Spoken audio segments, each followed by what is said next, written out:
Salut à toi, c'est Guillaume de la Chain et aujourd'hui on va voir où j'en suis niveau portefeuille, au niveau allocation, Bitcoin, altcoins, shitcoins. Il y a presque 4 mois j'avais fait un article à ce propos, je parlais des projets, je parlais des pourcentages et je parlais des paliers de vente un peu plus bas pour chaque projet. Et aujourd'hui on va voir rapidement où j'en suis et vers quoi je tends actuellement. Alors si toi aussi tu étais exposé sur BTC et sur des alts il y a quelques mois, tu as sûrement remarqué que ton allocation en Bitcoin a augmenté. En tout cas, pour ma part, elle a sérieusement augmenté. Elle était de 62% il y a 3-4 mois. Là, elle est de plus de 72%. Et certains alts sont pris très cher, notamment le CAPS. Certains ont bien tenu, mais le CAPS, voilà, je suis plus du tout à 12,3%. C'est normal, j'ai envie de dire. C'était aussi peut-être une erreur de ma part. En mars, j'avais réalisé de belles perfs sur certains alts.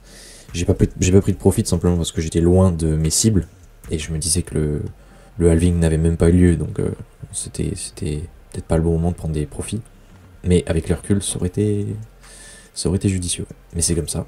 Maintenant, on se dirige vers la phase finale et là, faudra pas se dire non, il nous reste encore 36 mois. Non. Là, c'est pourquoi je fais cette mise à jour, encore une fois, pour aussi actualiser les targets, les cibles.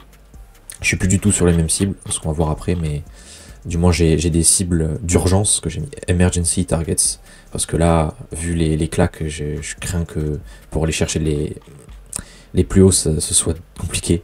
Donc j'ai décidé de mettre à jour tout ça. Par ailleurs, si toi aussi tu t'apprêtes à vivre ce bull run, cette dernière phase haussière, n'hésite pas à t'abonner, parce que je serai là. Je serai là pour parler de la situation, de mes paliers de vente, de ma stratégie que je mets en place, la stratégie que je vais mettre en place, parce que je serai là aussi après, que ce soit début 2025, mi-2025, fin 2025, et après, je serai là. BR Bull Market, je m'en fous. Donc n'hésite pas, et je vais passer les 100 abonnés aussi, ça m'aiderait beaucoup au niveau de l'algo, pour passer ce cap, qui n'est pas énorme, mais ça reste un cap symbolique. Voilà, je te remercie. Alors mes cibles d'urgence, mes emergency targets, qu'est-ce que ça donne? Pour le CAPS, ce ne sera pas 0,25 $ en premier palier, mais 0,019 $. Pour l'UCO, ce sera 0,3 $, donc loin des 0,7 aussi. Pour NXERA, ce sera 0,6 $. Pour le CKB, ce sera 0,05 $, donc encore une fois bien inférieur à la première target. Pour le SIL, un petit peu plus bas, ce sera 0,006, bien loin aussi. Pour le GQ, ce sera 0,008. Pour Galéon, ce sera 0,13 $, toujours. Pour le WPP, qui n'est pas listé encore, du moins qui est listé sur les plateformes d'échange, mais qui n'est toujours pas réapparu sur CoinMarketCap, ma première target sera 0,019 $, donc 3 fois inférieur. Le MRA qui n'est lui vraiment pas listé, qui n'apparaît donc pas sur CoinMarketCap, première target ce sera toujours 1,5 $, parce que ça reste raisonnable. Je crois que le listing est à 1 $, donc c'est pas dingue, 50%. Et Lago et LOE pour terminer. Alors Lago, ce sera 0,49, 48, 49 $.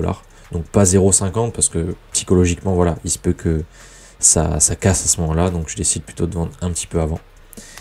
Et pour finir, le LOE, donc, est crazy. Gros shitcoin, mais bon, ça c'est plus pour le fun. Eh bien, ce sera 1,9. Donc un petit peu plus.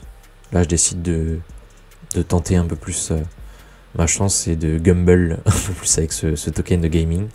Et voilà. Donc en gros, des targets qui seront bien inférieurs, mais qui pourront tout de même donner de beaux capitaux, dans le sens où l'essentiel c'est pas de faire 3 millions, ça reste de renforcer sa position en BTC et d'avoir des liquidités pour les gros retracements en 2025 et le bottom en 2026, potentiellement fin 2026.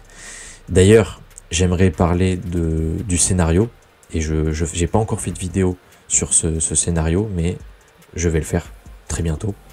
Donc pour rappel, de mon côté, l'idée c'est de prendre les profits ici, en tout cas dans cette zone, si on vit un blow-off top jusqu'à octobre, novembre, décembre, peut-être premier trimestre de 2025, janvier, février, mars. Ensuite, on aura le retracement. Et là, il se peut que beaucoup de personnes se disent « Oh, c'est parti, en fait, on aura bien de nouveau un top fin 2025, en octobre-novembre. » Mais non. Et on finira par bottom vers fin 2026, début 2027. Ou en tout cas, voilà, disons dernier trimestre de 2026. À partir de là, ce sera le moment d'injecter à fond. Et là, on partira, voilà, je peux même pas, ça dépasse carrément le graphe, mais on partira vers des sommets insoupçonnés, je dirais. Et ce sera potentiellement le dernier moment, en fin 2026, pendant lequel on pourra accumuler des sats encore pas trop chers. Il se pourrait qu'on revienne justement aux 70 000 $, même voire 50, 60 000 $, c'est-à-dire les mêmes prix qu'actuellement. Et ça, ce serait un cadeau, très clairement. À part ça, j'aimerais rappeler le fait que je prendrai 50% donc des profits réalisés en BTC, voire plus, mais je pense déjà 50% ce serait bien. Mais là, on pourrait se dire, ouais, mais Guillaume, si tu penses que le bottom se fera fin 2026, pourquoi est-ce que tu achèterais directement du BTC avec tes profits ALS? Eh bien, parce que possiblement, on vivra un autre scénario. Peut-être que au final, le top se fera fin 2025, et là, ce sera intéressant d'avoir une plus grosse exposition sur BTC. Voilà, c'est tout simplement pour cette raison en fait. Après, il se peut qu'au final, si c'est très violent, ça part très vite, bah, je décide de plutôt prendre entre 25 et 50%. Mais après, c'est plus aussi une cible personnelle en termes de quantité de Bitcoin. C'est-à-dire que voilà, j'ai une quantité en tête, et tant que je ne l'ai pas atteinte, bah, il se peut que bah, je bombarde quand même au niveau des profits, et que je bascule plus ça sur BTC tant que j'ai pas atteint cette cible en portion de BTC. Voilà, c'est ça aussi. Mais ça peut changer, il se peut qu'au final je prenne 75%, comme 25%, ça dépendra des événements aussi, et de ce qui se déroule en fin d'année. On n'est pas à l'abri d'une cyberattaque, peut-être d'une guerre dans l'absolu, ou j'en sais rien, une pandémie encore, je sais pas. Mais tout est possible, et l'idée, comme je répète souvent dans mes vidéos, c'est qu'il ne faut pas se faire price out. Et plus on a de BTC en tout cas, moins la probabilité de se faire price out, c'est-à-dire d'être en incapacité d'obtenir une portion de BTC considérable, eh bien, celle-ci diminue, quoi. La probabilité diminue d'en arriver là, et c'est l'idée. C'est pour ça que personne ne s'est appauvri en prenant des profits en BTC. Ça c'est sûr, quoi. Par contre, prendre des profits ALS pour réinjecter dans d'autres ALS, ou même des stablecoins, eh ben, des fois ça s'est très mal passé, pour le coup. Et c'était irréversible.